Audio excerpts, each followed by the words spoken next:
Muy bien, vamos a continuar con el Evangelio de Lucas, capítulo 23, versículo del 26, y vamos a estar viendo hasta el versículo 34. Aquellos que tengan la posibilidad, quiero invitarlos a ponernos de pie para leer la palabra de Dios. Y dice, versículo número 26, hablando de Jesús, llevándole, tomaron a cierto Simón de Cirene, que venía del campo, le pusieron encima la cruz para que la llevase tras Jesús. Y le seguía una gran multitud del pueblo, y había mujeres que lloraban y se lamentaban por él. Versículo 28, pero Jesús volteó a verlas y les dijo: hijas de Jerusalén, no lloren por mí, lloren por ustedes mismas y por sus hijos. Porque vienen días en que van a decir: bienaventuradas las estériles y los vientres que no concibieron y los pechos que no criaron. Entonces comenzarán a decir a los montes: caigan sobre nosotros, y a los collados: cúbranos. Porque si en el árbol verde hacen estas cosas, en el seco, ¿qué no harán? Llevaron también con él a otros dos que eran malhechores, para que también los crucificaran.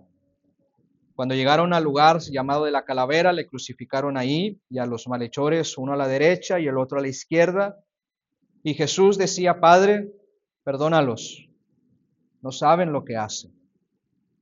Y los soldados romanos estaban repartiendo entre sí su vestimenta, echando suertes. Vamos a orar. Padre, estamos presenciando los últimos minutos de Jesús antes de que Él muera. Padre, ayúdanos a tomar tu palabra con reverencia, teniendo en cuenta, Señor, el suceso que tenemos ante nuestros ojos. Habla tanto a adultos como a niños, y que tu palabra, Señor, nos edifique, nos exhorte y nos consuele a cada uno de nosotros esta mañana. Usa mi vida a pesar de mí, en Cristo Jesús. Amén.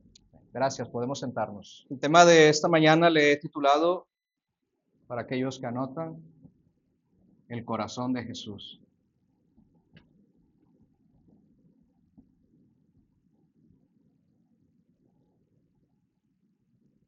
Y creo yo que si hay un texto que nos habla precisamente sobre cómo es el corazón de Jesús, es este. ¿Qué estaba pasando? Pilato y el pueblo de Israel, como lo vimos la semana pasada, acaban de hacer el peor intercambio de su vida. Pilato prefirió la amistad del César antes que la amistad de Jesús, y el pueblo prefirió a alguien que quita la vida en lugar del único que puede darla. El peor intercambio de su vida. Y Pilato terminó entregando a Jesús al pueblo para que lo crucificaran, pero antes de que se los entregara al pueblo, los soldados romanos no solamente golpeaban a Jesús en la cara y en la cabeza, sino que además le dieron latigazos, le destruyeron la espalda. Entonces tenemos a Jesús, recordemos, lo entregaron en la noche, Jesús no ha dormido, todo el camino lo tuvieron amarrado, como si fuese un criminal, como si fuese un perro.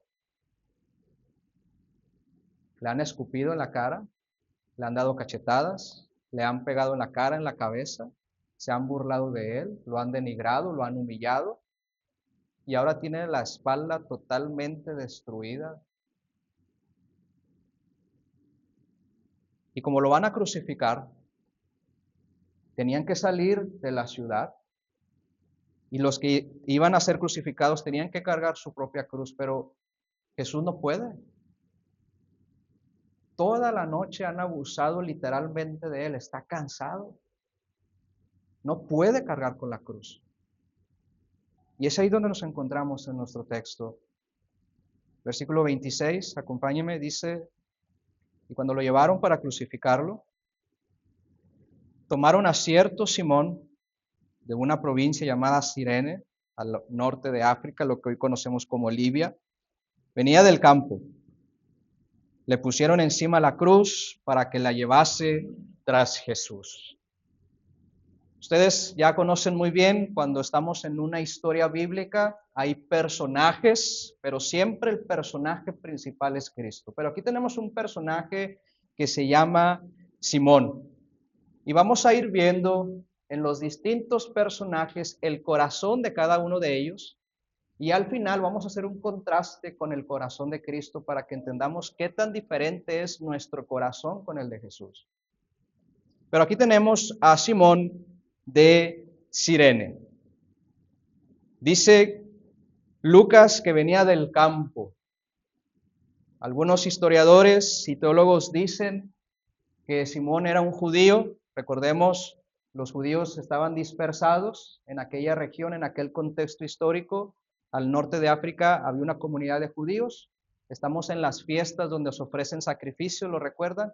Probablemente Cirene había viajado a Jerusalén para su sacrificio, para ofrecer sacrificios. Él solamente iba pasando por ahí. Él no estaba en el día del juicio con Pilato y con toda la multitud. Él venía del campo. Él no tenía nada que ver con Jesús. No tenía nada que ver con ese juicio. No tenía nada que ver con los soldados romanos. Él simplemente, una persona común, ordinaria, quiso pasar para llegar al templo, pero de repente, un día cualquiera, los soldados lo paran. ¿A quién de repente los han parado los soldados o la policía y uno dice, oye, no he hecho nada? Yo me acuerdo hace mucho cuando había toque de queda en Monterrey, no sé si se acuerdan. Yo venía en un taxi, me pararon unos soldados, me pusieron contra el cofre y me empezaron ahora sí que a checar en mis bolsas y todo. Pues obviamente uno se asusta, pero al fin de cuentas son los soldados, no puedes hacer nada.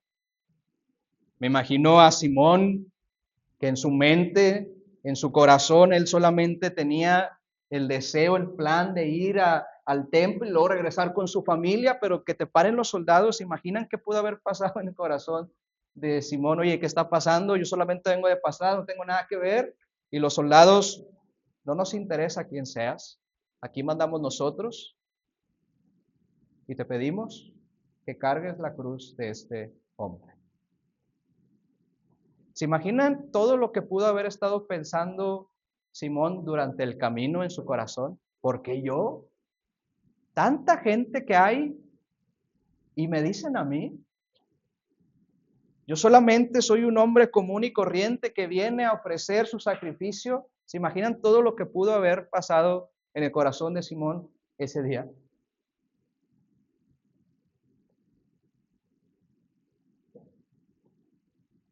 Pero algo que vamos a ver es que, como vimos en la mañana, el tema de la providencia, no hay coincidencias. El pastor y teólogo, el doctor Sinclair Ferguson, en su último libro llamado, en español se llama Cosas que no se ven, habla sobre esta historia y él dice que todo esto es parte de la providencia y de un plan perfecto que Dios tenía para Simón. Simón estaba de pasada, pero Jesús quiso tratar con él. El corazón de Simón estaba quizá quejándose, pero si ponen a pensar, Jesús estaba sufriendo, estaba cansado, desangrándose. En el corazón de Jesús, en lugar de preocuparse por su espalda, se preocupó por Simón de tal manera que ese día Simón, su corazón fue transformado. La semana pasada les platiqué sobre un libro de los mejores que he leído que se llama La Santidad de Dios, de R.C. Sproul. Y Sproul pone el ejemplo de cuando los discípulos están en la barca, Jesús está dormido, ¿se acuerdan? Hay una tormenta, las olas están azotando la barca, hay un fuerte viento, los discípulos piensan que se van a morir, despiertan a Jesús asustado, Jesús se levanta y Él calma la tempestad, calma las aguas, pero no de manera gradual, sino de manera inmediata. No sé si alguien se había puesto a pensar en eso, pero debió de haber sido algo extraordinario, que están las olas grandes azotando la barca y que al mandato de un hombre todo se ponga en paz y tranquilidad. Quizá el cielo estaba oscuro por la tormenta y de repente el sol se asoma. Debió de haber sido algo sorprendente. Tan sorprendente que cuando se bajaron de la barca, los discípulos cayeron a los pies de Jesús e hicieron una pregunta interesante y dijeron, ¿qué clase de hombre es este? Todos por naturaleza tendemos a catalogar a las personas, el que llega tarde, el que llega temprano, el que mejor se viste, el que peor se viste, el que huele rico, el que huele feo. En aquel entonces los discípulos también catalogaban a las personas, los fariseos, los saduceos, los cobradores de impuestos, los gentiles, los judíos. Pero cuando conocieron a Jesús, cuando vieron de lo que era capaz de hacer, no supieron en dónde encasillarlo, no supieron en dónde Jesús encajaba, hicieron esta pregunta: ¿qué clase de hombre es este? Algo similar pasó con Simón. La Biblia no registra una conversación entre Jesús y Simón en el camino a la crucifixión. No registra que Jesús le dijo una palabra. Sin embargo, Simón se dio cuenta que Jesús, que ese hombre era alguien diferente, tanto así que no solamente su corazón fue transformado, sino también el de su esposa y el de sus hijos. En Marcos capítulo 15, cuando Marcos está narrando este suceso, dice que era Simón el padre de Alejandro y de Rufo. Cuando alguien escribe una carta o un libro, lo escribe generalmente para una persona. Por ejemplo, Lucas. ¿A quién escribió Lucas este evangelio y Hechos? ¿Se acuerdan? Al principio dice, oh excelentísimo Teófilo. Es decir, cuando Marcos escribió el evangelio y puso, él es el padre de Alejandro y Rufo, quiere decir que a quien le escribió esa carta, ese evangelio, sabían quiénes eran Alejandro y Rufo. Y estos nombres aparecen en la carta a los romanos, Pablo capítulo 16, cuando pide que saluden a la iglesia de Roma, los que se reúnen en casas, dicen, saluden a Alejandro y a Rufo y a su mamá, que ha sido como una mamá para mí. Es decir, en ese camino, algo sucedió en el corazón de Simón, que cuando él regresó a su casa, no solamente su vida fue transformada, la de su esposa y la de sus hijos. Jesús estaba tan cansado en el camino, pero en lugar de preocuparse por él, decidió preocuparse por transformar la vida de Simón y su familia.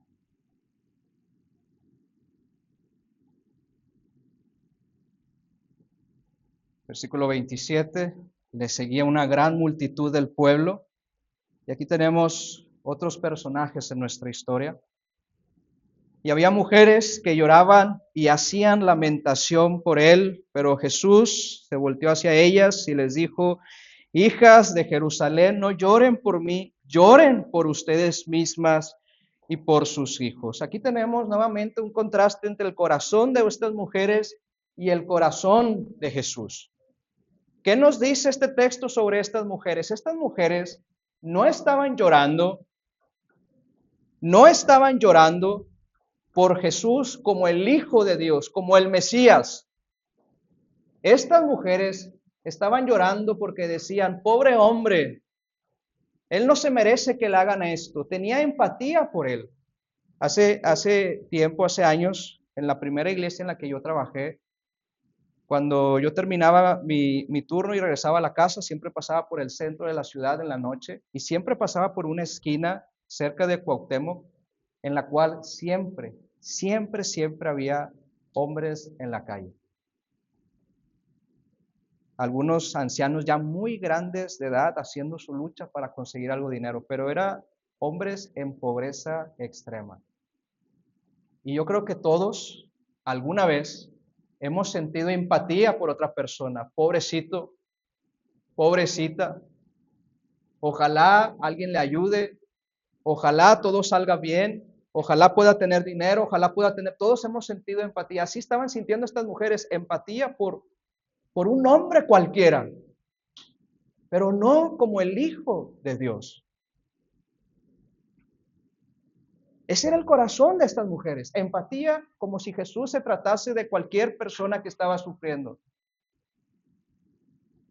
Pero Jesús, que estaba desangrándose su espalda, que estaba a punto de morir en una cruz, nos muestra su corazón y en lugar nuevamente de preocuparse por él, se preocupó tanto por ellas que volteó con ellas y les dijo, no lloren por mí, lloren por ustedes. ¿Por qué? Versículo 29, porque aquí vendrán días en que dirán, bienaventuradas las estériles y los vientres que no concibieron y los pechos que no criaron. Fíjense, Jesús está profetizando 40 años después de este suceso aproximadamente. Roma iba a venir, no solamente iba a destruir el templo, no solamente iba a destruir Jerusalén, iba a matar a muchísimos judíos.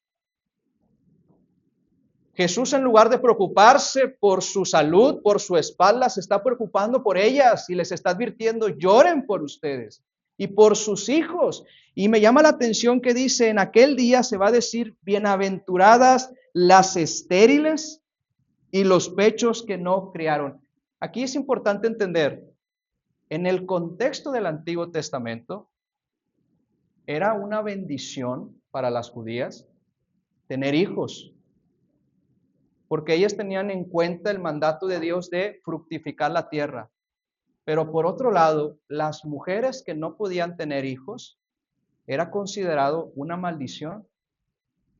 Era considerado como si Dios estuviese enojado con ellas, como si estuviesen en pecado.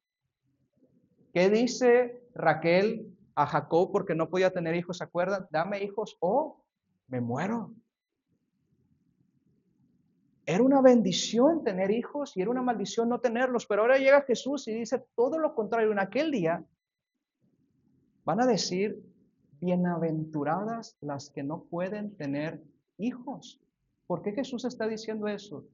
Porque cuando lleguen los soldados romanos, van a masacrar a toda persona que se encuentren frente a ellos. No sé si alguien ha leído al famoso historiador de los judíos, Flavio Josefo. Él escribió no solamente la historia de los judíos, él escribió la guerra de los judíos porque él estuvo presente del lado de Roma y él narra los hechos que sucedieron en aquella matanza. Cuenta la historia que a los romanos no les importaba matar así fueran ancianos, mujeres, niños y bebés. Los soldados romanos llevaron máquinas para lanzar piedras grandes y destruir murallas y paredes. Flavio Josefo cuenta que en cierta ocasión una de esas piedras cayó sobre una mujer embarazada y la lanzó a metros de distancia. A metros de distancia.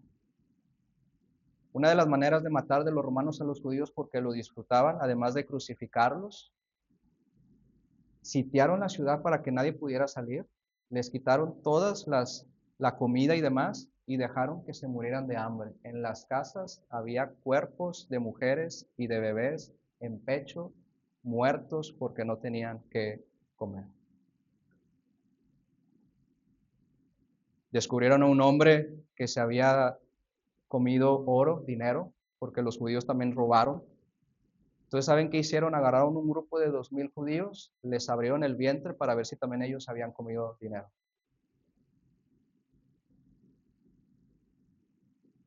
Versículo 30. Van a comenzar a decir a los montes, cúbranos. escóndanos. Pero no van a poder esconderse de los romanos. No van a poder. Se estipula que en aquella guerra los romanos mataron aproximadamente 1 millón de judíos y a más de 90,000 judíos los vendieron como esclavos. Dice Jesús, si en el árbol verde hacen estas cosas, en el seco, ¿qué nos hará? ¿Qué está diciendo? Si conmigo que doy frutos. Mira cómo me están tratando. A ustedes que me despreciaron, ¿cómo no los van a tratar? Y Jesús, en lugar de preocuparse por él, está a punto de morir, nos abre su corazón y nos muestra que se está preocupando por ellos. No llores por mí, llora por ti y por tus hijos.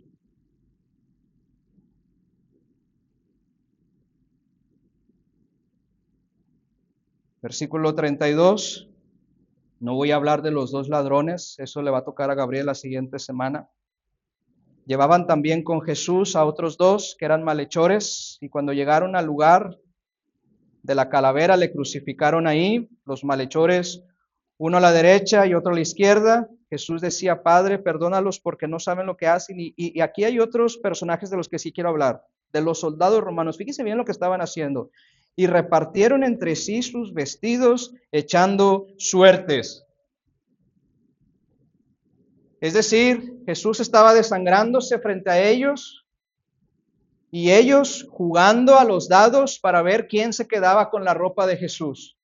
Me estaba acordando hace años en una reunión en una iglesia, terminó la reunión, nos quedamos a comer unos cuantos, una chica estaba jugando, no sé cómo, se cayó de espaldas, se escuchó el golpe en la cabeza en el piso. Obviamente todos nos preocupamos, ¿estás bien? ¿Te pasa algo? ¿Le llamaron a una ambulancia? Te preocupas cuando ves que a alguien le pasa algo. Y más cuando hay sangre de por medio, más cuando es una mujer, más cuando es un anciano. Pregunta, ¿qué tan mal tiene que estar tu corazón? ¿Qué tan degenerado tienes que estar para que una persona se esté desangrando delante de ti y te pongas a jugar a los dados? ¿Qué tan mal tiene que estar tu corazón para reaccionar de esta manera frente a una persona que está desnuda y agonizando? ¿Qué tan mal estaba el corazón de los romanos?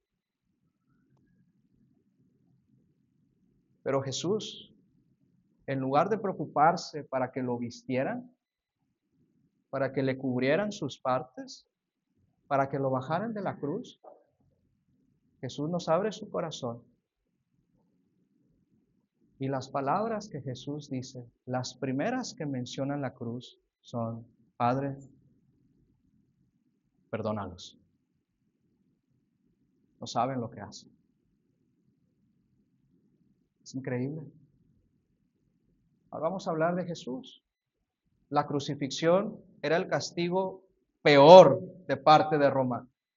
Los líderes religiosos no solamente fueron a pedirle permiso a Pilato para matarlo, fueron a pedirle permiso a Pilato para crucificarlo, porque solamente Pilato, como enviado de Roma, podía dar ese permiso de la crucifixión.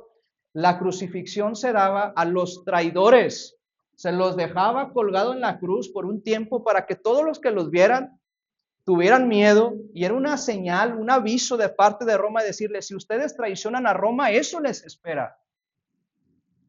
Era el peor de los castigos. ¿Y cómo se hacía? Ustedes ya saben muy bien el proceso. Los clavos no eran en las palmas porque el peso de un adulto, sí, se viene para abajo y puede ser que les rompa esta parte de los músculos y de los tendones y se zafen de los clavos. Por eso los clavos tenían que venir en las partes de la muñeca. Tenían que ser lo suficientemente largos para que atravesara toda la madera. ¿Sí? Los levantaban y todo el peso se venía hacia abajo. ¿Cómo se morían los que eran crucificados? Bueno, cuando todo tu peso viene hacia abajo, todo tu estómago y tus órganos, tú puedes inhalar pero exhalar no. Ustedes han visto en su propio cuerpo el proceso de inhalación y exhalación. Tú inhalas, te levantas y cuando exhalas, te relajas. Jesús podía exhalar, pero para inhalar, es decir, él se tenía que levantar porque todo su peso se venía hacia abajo. Pero recordemos algo, su espalda está destruida, no tiene piel. Si él se quería levantar, su espalda iba a chocar con las astillas de la madera. Siempre que él se quería levantar para respirar, él tenía que hacer este movimiento y luego exhalar. Las personas se morían en la cruz de asfixión. Para acelerar el proceso, que hicieron con los dos malhechores al lado de Jesús? Les quebraban las piernas, las rodillas. ¿Por qué? Porque si les quebraban las rodillas, ya no podían hacer esto. Entonces, como no podían inhalar y exhalar, pues se ahogaban, se asfixiaban. Recordemos, Jesús está desnudo. Su mamá lo está viendo. Sus amigos lo están viendo. La gente ahí abajo se está burlando de él. Si ustedes quieren conocer un momento vulnerable físicamente de Cristo, es este. Y las primeras palabras que él menciona es: Padre, perdónanos, porque no saben lo que hacen. Durante años de ministerio he atendido a personas que están pasando por momentos muy críticos en su vida, por distintas situaciones, no solamente ellos, yo también. Y yo creo que todos aquí presentes hemos pasado situaciones que nos superan, que se salen de nuestras manos, de nuestro control, y todos hemos llegado a decir: no puedo, ya no puedo más, estoy cansado. Y es en esas situaciones de estrés, depresión, de debilidad, que sale nuestro verdadero yo. Porque muchas veces pensamos que somos fuertes, pero llegan situaciones y la verdad no somos tan fuertes como pensábamos. Hay situaciones que nos destruyen. Hay situaciones que sacan a relucir nuestro verdadero yo. ¿Y qué queremos hacer? Tirar la toalla. Sale nuestro verdadero yo. No sé si alguna vez les he contado la historia de cuando un amigo mío se estaba ahogando en la playa.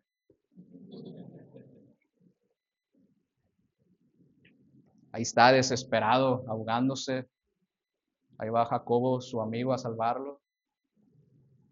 Fiel, bondadoso, bueno, paciente. No quiere que su amigo muera.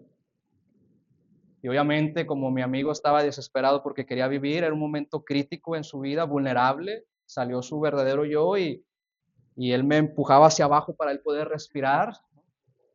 Todos lo hubiéramos hecho, es nuestro instinto de supervivencia. Todos hubiéramos actuado como él. Pero que voy que en los momentos más críticos sale nuestro verdadero yo. En el corazón de Simón, él solamente pasaba por ahí. El corazón de las mujeres, sí, pobrecito. En el corazón de los soldados, no me importa para nada Jesús. En los momentos más críticos, si ustedes quieren un texto en donde Jesús verdaderamente está vulnerable físicamente y destruido, es aquí. Y aquí sale el verdadero yo de Jesús, su verdadera esencia. ¿Quién es Él? Si hay una parte en la Biblia donde Jesús nos muestra su corazón, es aquí. Que a pesar de todo lo que le está sucediendo y cómo lo están tratando, sale el corazón de Jesús y sus primeras palabras en la cruz del Calvario fueron: Padre, perdónalos, porque no saben lo que hacen. Uno de los puritanos de Inglaterra, llamado Thomas Goodwin, escribió un libro que se llama El corazón de Cristo. Y en él dice lo siguiente: muestra el corazón de Cristo misericordioso. De hecho, los puritanos decían que Jesús era misericordia cubierta con un cuerpo humano. Gracia cubierta con un cuerpo humano. Y Thomas Goodwin escribe y dice: si tu corazón es duro, la misericordia de Jesús te puede ablandar. Si tu corazón está enfermo, la misericordia de Jesús te puede sanar.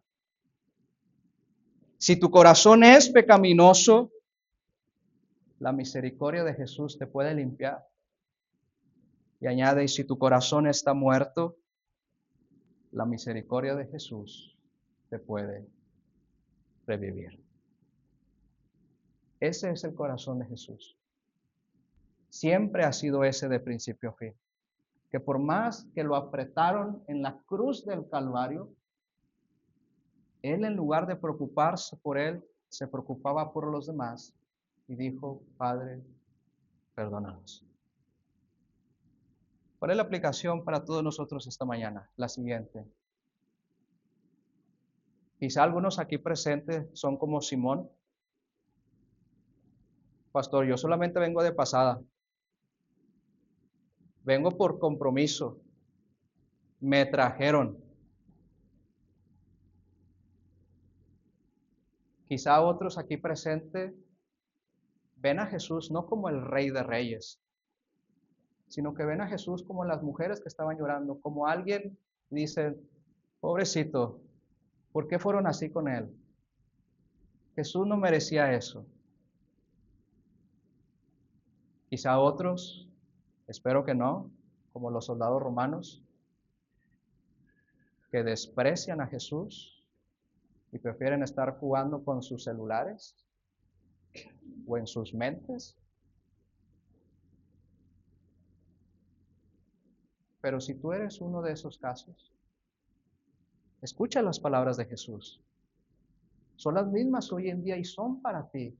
Recordemos, Simón, para él fue una coincidencia, pero para Dios no existen las coincidencias. Él tenía preparado que Simón pasara exactamente en ese momento y en ese lugar para que le predicara el evangelio a sus hijos. Es decir, el que tú estés aquí no es coincidencia. Dios movió todos los medios para que estuvieras aquí y para que pudieras escuchar las palabras de Jesús, de un Jesús sufriente, de un Jesús destruido, pero sus palabras son hacia ti y te dice: Padre, perdónanos, porque no saben lo que hacen.